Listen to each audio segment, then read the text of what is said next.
Today we're going to talk about pretrial hearings.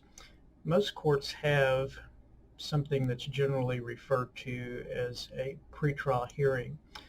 Depending on where you're at, the purpose of those hearings may mean different things.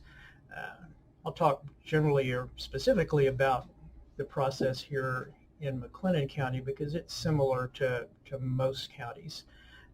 Although be aware that many times in different places there may be different variations of how they handle things. The purpose of a pretrial hearing is generally to do a couple of things. One is to determine the status of a case, and specifically whether it's a case that is on the track to be disposed of with a plea bargain or some other disposition, or whether it's a case that's going to be headed to trial. And if it's going to be headed to trial, then at many pretrial hearings you will actually get a trial date so you know when you're going to have to go.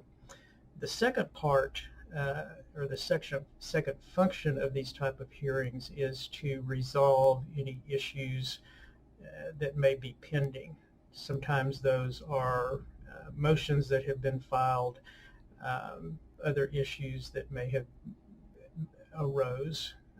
And in those situations, the court will then be called upon to decide what's going to happen.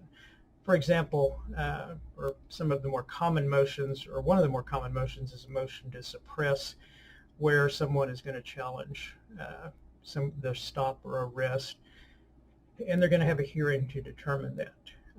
Again, depending on the court, that may be done at the pretrial hearing, or if it's something that's going to require an extensive amount of time and witness testimony, there may be a special date set aside for that so that can be addressed. For the most part, pretrial hearings are usually pretty short. You generally spend a lot more time waiting around for your case to be called than you actually spend before the judge. Many times you may not even have to go up before the judge. You just may have to acknowledge that you're there so that you can say that you complied with the terms of your bond.